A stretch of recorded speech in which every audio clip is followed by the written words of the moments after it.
François Bon, Balzac, roman.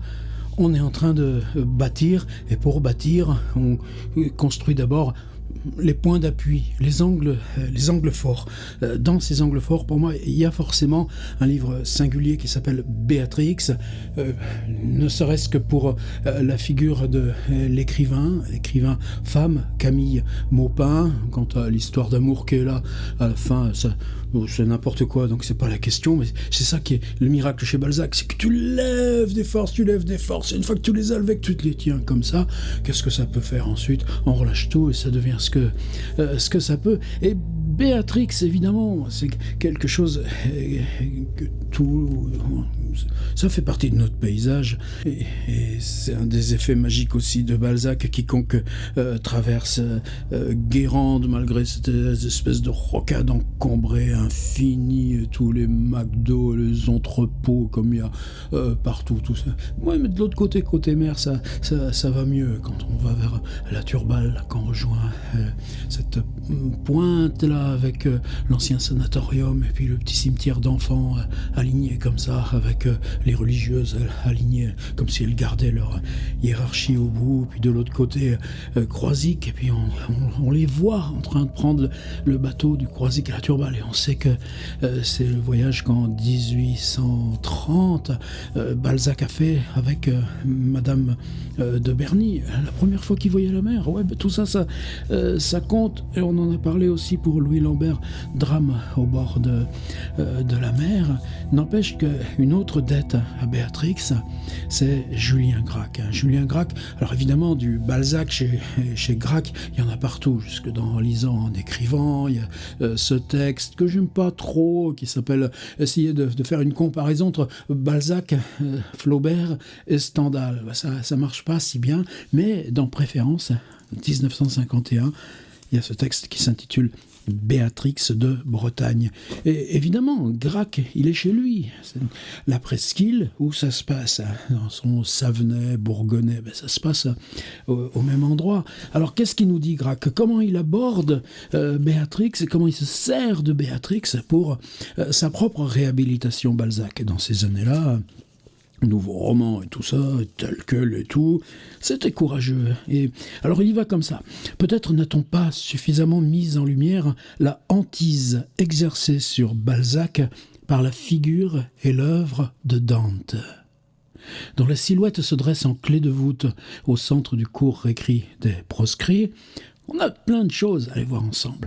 Le titre de comédie humaine qu'il a donné après coup à son œuvre est fait peut-être plus que toute autre chose pour donner le change, et là il insiste. Pourtant le titre de la comédie humaine nous paraît bien aujourd'hui recouvrir tout autre chose qu'un souci de rivalité si désagréablement grimaçant.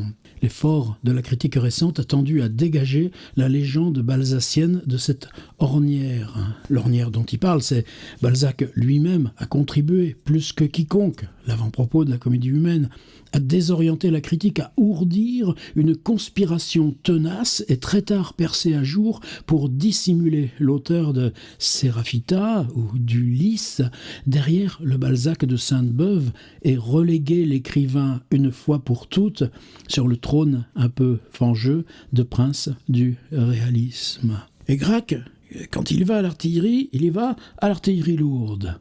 On mit l'accent sur un Balzac jusque-là exagérément repoussé dans l'ombre, un Balzac hanté par l'invisible, par les aspects magiques du monde, aventuré parfois jusqu'aux abords du mysticisme. Il n'est pas jusqu'à la critique politique, et plus particulièrement monarchiste, qui n'est indirectement mise en lumière chez lui une volonté tenace, et que Balzac est bien loin de croire subjective, de mise en ordre de l'univers donné, le sens de la présence immanente au monde d'un esprit ordonnateur, de sorte qu'il apparaît aujourd'hui de moins en moins incongru parcouru, de chercher à discerner dans l'apparent chaos balzacien un champ de force magnétique où l'aimantation se manifeste çà et là par les arabesques de grandes figures symboliques et au cours du périple haletant parcouru au sein même du monde réel, de voir se dessiner à travers la contingence apparente de la démarche les linéaments de quelques grands cercles qui ne sont pas tous ceux d'un hyperbolica en fer terrestre. Et moi, je m'y retrouve là-dedans. Regardez comment il parle. Par exemple, grand trou foré soudain à même la trame du récit sur le monde de l'invisible. Il parle d'Ursule Mirouet. L'univers balzacien gonflé à craquer de matière purement humaine aux yeux de ses premiers critiques nous paraît de plus en plus devenir étrangement poreux, se lézarder de bizarres lignes de clivage au long desquelles circule Thalès sous la robe blanche de Madame de Morphof et parfois avec Vautrin sous le domino de Fantomas, les démons et les anges. Et là, c'est là où il vient à se saisir de Béatrix parce que, à qui s'est dédié la comédie divine de Dante? Il y a dans l'œuvre de Balzac un autre rappel dantesque que la vision des proscrits, que le camouflage ambigu de ce titre de comédie humaine. Le nom même de la providence féminine de Dante, il l'a choisi pour un de ses romans. Il est des titres qui engagent. Balzac a évidemment entendu avertir ici avec une éloquence sèche qu'il serait vain de vouloir chercher dans toute son œuvre une réplique aux employés ou à César Birotteau. Croyez qu'on ira y voir aussi dans César Birotteau. L'étrangeté essentielle de Béatrix se mesure d'abord à la difficulté qu'éprouve le fidèle de Balzac à le situer. Il y a pour le lecteur averti des provinces balzaciennes qu'une seule figure, parfois, suffit à évoquer tout entière autour d'elle. Jungle parisienne autour de Vautrin et de Marsay. Château perdu de province où languissent les belles oubliées, femmes de 30 ans, muses du département, monde des demi-soldes autour du bretteur Philippe Brideau. On ira voyager à Issoudun. Noble faubourg resplendissant, etc., etc., etc. La première partie du roman s'ordonne comme un vaste panneau de primitifs, un diptyque tout en contraste, tout entier gonflé d'un manichéisme puissant. Guérande, corsetée de sa minuscule enceinte, au milieu du paysage saharien des salines du Croisic, apparaît d'abord sur sa colline, pareille à un mont salvage féodal serré autour de son arche mystique, l'hôtel du baron du Guénic. Plus loin, à l'écart des bruits de la vie, protégé par les brouillards et les mirages des étangs saumâtres, et comme préservé de la décrépitude des âges fabuleux par l'incorruptible exhalaison saline, Guérande est la forteresse de la pureté, de la pauvreté, de la fidélité héroïque, etc. C'est l'odeur des vertus de Guérande qui fait fleurir autour d'elle le désert, et la cité mystique et dormante s'éveille au printemps breton adorable sur lequel s'ouvre le livre dans l'éclatement floral des landes comme dans une parure d'épousée. Traversons l'enceinte du temple, les jardins magiques de l'enchanteresse ne sont pas loin. Voilà, Grac sur Béatrix. Et moi, sur Béatrix, d'une part, alors j'ai ressorti la vieille édition de mon grand-père, l'envie de lire ces premières pages, parce qu'il y a pour moi une spécificité à ces premières pages de Béatrix. Je crois que c'est, peut-être avec Honorine, le point sismique dans Balzac, où on a le plus l'impression d'installer un lieu inamovible, un lieu indestructible, un lieu figé dans le temps, mais surtout un lieu vide. Puis ensuite, il fait paraître des personnages. Ces personnages, ils sont en dehors du lieu. Ils sont dans leur biographie, dans leurs histoires. Il apparaît les visages en gros plan. Il fait apparaître les visages en gros plan. Et les gros plans de visage chez Balzac, c'est pas ce qu'on aime aujourd'hui lire de façon la plus facile, tout simplement. Alors on a ces visages en gros plan qui dérivent lentement sur un fond noir, rien n'accroche, ils sont muets, pas une parole. On a eu ce lieu immobile, et tout d'un coup, paragraphe.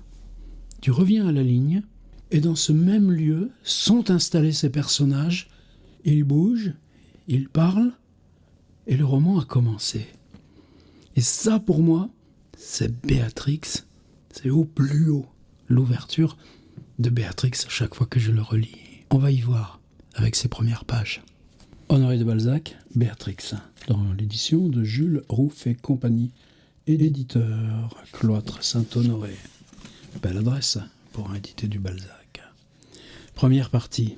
La France et la Bretagne particulièrement possèdent encore aujourd'hui quelques villes complètement en dehors du mouvement social qui donne au XIXe siècle sa physionomie.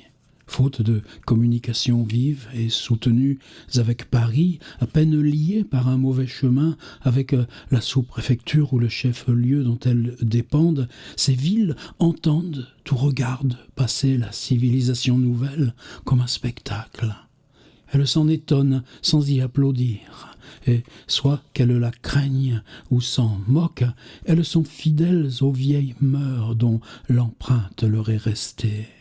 Qui voudrait voyager en archéologue moral et observer les pierres pourrait retrouver une image du siècle de Louis XV dans quelques villages de la Provence, celle du siècle de Louis XIV au fond du Poitou, celle de siècles encore plus anciens au fond de la Bretagne. La plupart de ces villes sont déchues de quelques splendeurs dont ne parlent point les historiens, plus occupés des fêtes et des dates que des mœurs, mais dont le souvenir vit encore dans la mémoire, comme en Bretagne, où le caractère national admet peu l'oubli de ce qui touche au pays. Beaucoup de ces villes ont été les capitales d'un petit état féodal, comté, duché, conquis par la couronne ou protégé par des héritiers, faute d'une lignée masculine. Déshérités de leurs activités, ces têtes sont dès lors devenues des bras. Le bras, privé d'aliments, se dessèche et végète. Cependant, depuis 30 ans, ces portraits des anciens âges commencent à s'effacer et deviennent rares. En travaillant pour les masses, l'industrie moderne va détruisant les créations de l'art antique dont les travaux étaient personnels aux consommateurs comme à l'artisan. Une des villes où se retrouve le plus correctement la physionomie des siècles féodaux est Guérande. Ce nom seul réveillera 1000 souvenirs dans la mémoire des peintres, des artistes, des penseurs qui peuvent être allés jusqu'à la côte où gît ce magnifique joyau de féodalité, si fièrement posé pour commander les relais de la mer et les dunes, et qui est comme le sommet d'un triangle au coin duquel se trouvent 2 autres bijoux, non moins curieux, le Croisic et le bourg de Batz. Après Guérande, il n'est plus que Vitré, situé au centre de la Bretagne, Avignon, dans le Midi, qui conservent au milieu de notre époque leur intacte configuration du Moyen-Âge. Encore aujourd'hui, Guérande est enceinte de ses puissantes murailles, ses larges douves sont pleines d'eau, ses créneaux sont entiers, ses meurtrières ne sont pas encombrées d'arbustes, le lierre n'a pas jeté de manteau sur ses tours carrées ou rondes. Elle a 3 portes où se voient les anneaux des herses. Vous n'y entrez qu'en passant sur un pont-levis de bois ferré qui ne se relève plus, mais qui pourrait encore se lever. La mairie a été blâmée d'avoir, en 1820, planté des peupliers le long des douves pour y ombrager la promenade. Elle a répondu que depuis 100 ans, du côté des dunes, la longue et belle esplanade des fortifications qui semblent achevées d'hier avait été convertie en un mail ombragé d'ormes. Elle a répondu que depuis 100 ans, du côté des dunes, la longue et belle esplanade des fortifications qui semblent achevées d'hier avait été convertie en un mail ombragé d'ormes sous lesquels se plaisent les habitants.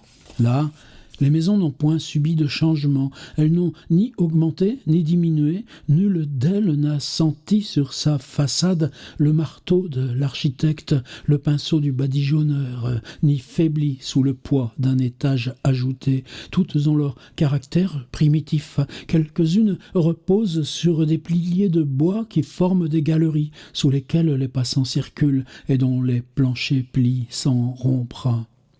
Les maisons des marchands sont si petites et basses à façade. Toutes ont leur caractère primitif. Quelques-unes reposent sur des piliers de bois qui forment des galeries sous lesquelles les passants circulent et dont les planchers plient sans rompre.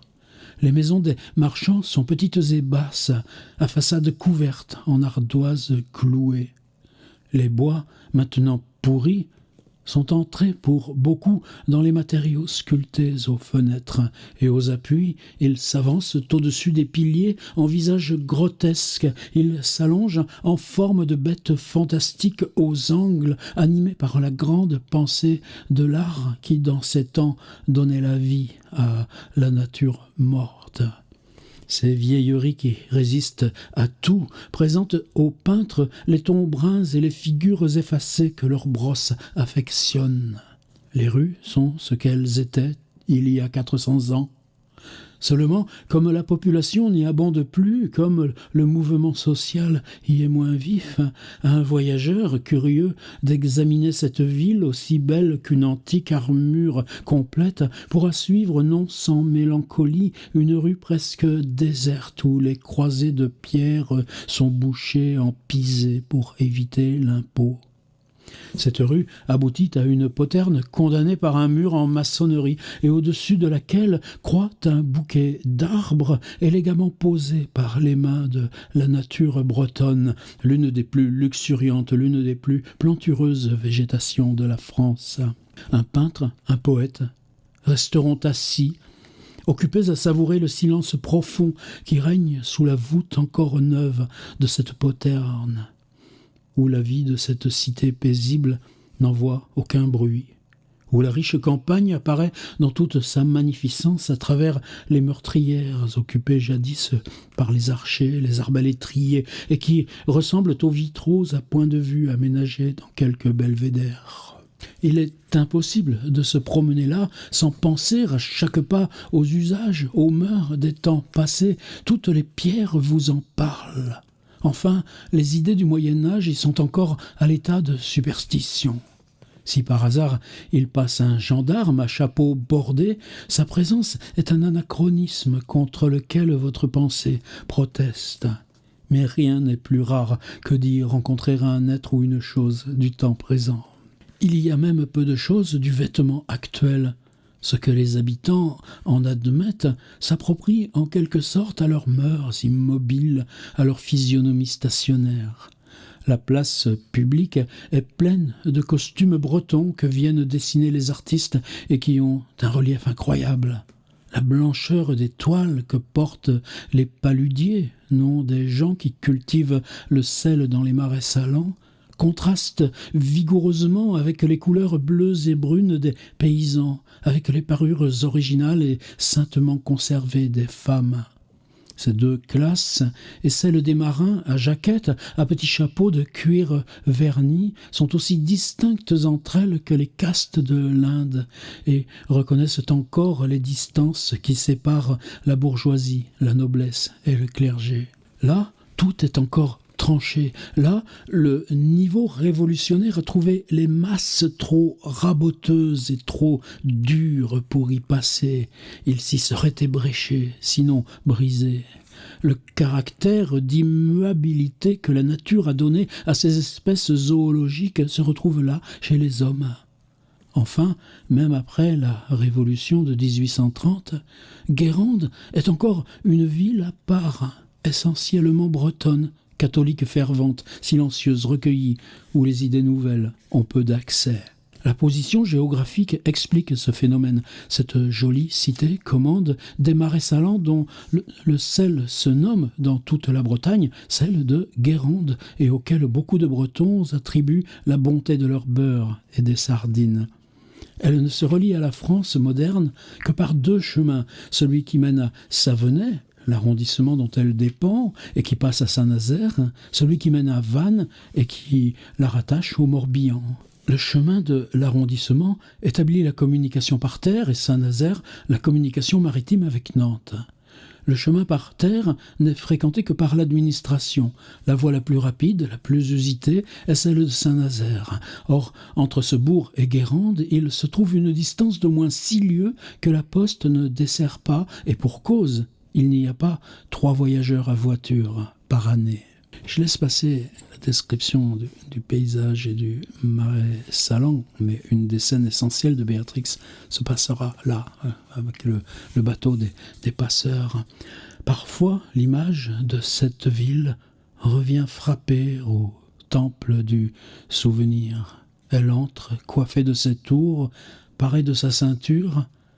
Elle déploie sa robe semée de ses belles fleurs, secoue le manteau d'or de ses dunes, exhale les senteurs enivrantes de ses jolis chemins épineux et pleins de bouquets noués au hasard. Elle vous occupe et vous appelle comme une femme divine que vous avez entrevue dans un pays étrange et qui s'est logée dans un coin du cœur. Oui, puisque les souvenirs de Balzac lui-même remontent à 12 ans de son bref séjour. Et quand Balzac ne met pas de virgule dans sa phrase, je n'en ajoute pas dans la lecture. Cette question du rythme, tellement essentielle pour que le roman bascule sans cesse vers l'avant dans sa phrase. Auprès de l'église de Guérande se voit une maison qui est dans la ville ce que la ville est dans le pays. Une image exacte du passé, le symbole d'une grande chose détruite, une poésie. Cette maison appartient à la plus noble famille du pays, aux du Guénic, qui du temps des du Guesclin leur était aussi supérieur en fortune et en antiquité que les Troyens l'étaient aux Romains. Les Guesclins, G-U-A-S-Q-L-A-I-N, également orthographiés jadis du Gléquin, G-L-A-I-C-Q-U-I-N, dont on a fait les Guesclins, sont issus des Gaéniques. Vieux comme le granit de la Bretagne, les Gaéniques ne sont ni francs ni gaulois, ils sont bretons, ou pour être plus exact, celtes. Ils ont dû jadis être druides, avoir cueilli le gui des forêts sacrées et sacrifié des hommes sur les dolmens. Au bout d'une ruelle silencieuse, humide et sombre, formée par les murailles à pignons des maisons voisines, se voit le cintre d'une porte bâtarde, assez large et assez haute pour le passage d'un cavalier, circonstance qui déjà vous annonce qu'au temps où cette construction fut terminée, les voitures n'existaient pas. Ce cintre, supporté par 2 jambages, est tout en granit. La porte, en chêne fendillé comme l'écorce des arbres qui fournirent le bois, est pleine de clous énormes, lesquels dessinent des figures géométriques. Le cintre est creux.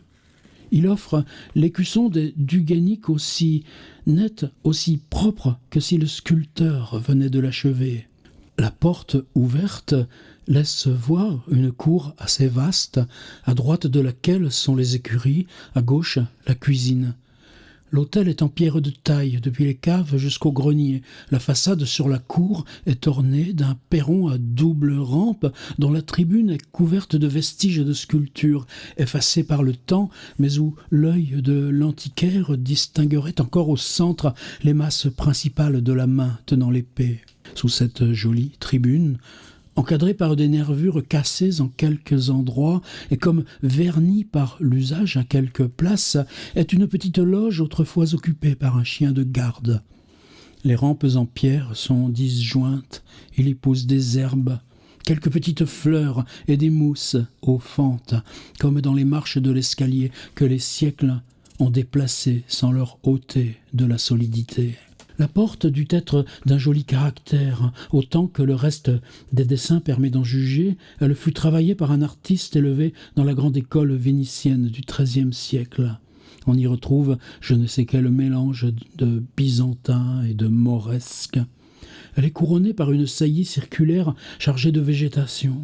Un bouquet rose, jaune, brun ou bleu, selon les saisons. La porte, en chêne clouté, donne entrée dans une vaste salle. Mine de rien, on vient de traverser la cour et on entre.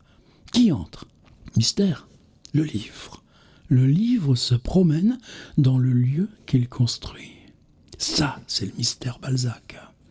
La porte en chêne clouté donne entrée dans une vaste salle au bout de laquelle est une autre porte avec un perron pareil qui descend au jardin. Cette salle est merveilleuse de conservation. Ses boiseries, à hauteur d'appui, sont en châtaignier, un magnifique cuir espagnol animé de figures en relief, mais où les dorures sont émiettées et rougies, couvrent les murs. Le plafond est composé de planches artistement jointes, peintes et dorées. L'or s'y voit à peine, il est dans le même état que celui du cuir de Cordoue, mais on peut encore apercevoir quelques fleurs rouges et quelques feuillages verts.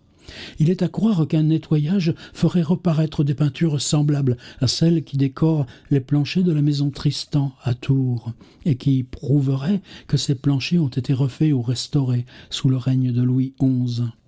La cheminée est énorme, en pierre sculptée, munie de chenets gigantesques en fer forgé, d'un travail précieux. Il y tiendrait une voie de bois. Les meubles de cette salle sont tous en bois de chêne et portent au-dessus de leur dossier l'écusson de la famille. Il y a 3 fusils anglais également bons pour la chasse et pour la guerre. 3 sabres, 2 carniers, les ustensiles du chasseur et du pêcheur accrochés à des clous. À côté se trouve une salle à manger qui communique avec la cuisine par une porte pratiquée dans une tourelle d'angle. Cette tourelle correspond, dans le dessin de la façade sur la cour, à une autre collée à l'autre angle où se trouve un escalier en colimaçon qui monte aux 2 étages supérieurs. La salle à manger est tendue de tapisseries qui remontent au XIVe siècle. Le style et l'orthographe des inscriptions écrites dans les banderoles sous chaque personnage en font foi. Mais comme elles le sont dans le langage naïf des fabliaux, il est impossible de les transcrire aujourd'hui. À chaque étage de la même maison, qui en a 2, il ne se trouve que ces 2 pièces. Le premier sert d'habitation aux chefs de famille, le second était destiné jadis aux enfants. Les hôtes logeaient dans les chambres sous le toit. Les domestiques habitaient au-dessus des chambres et des écuries. Le toit, pointu, garni de plomb à ses angles, est percé sur la cour et sur le jardin d'une magnifique croisée en ogive qui s'élève presque aussi haut que le faîte, à consoles minces et fines dont les sculptures sont rongées par les vapeurs salines de l'atmosphère. Au-dessus du tympan brodé de cette croisée, à 4 croisillons en pierre, grince encore la girouette du noble. Juste ça, le tout début de Béatrix, le début, avant que ça commence. Et merci Julien Gracq.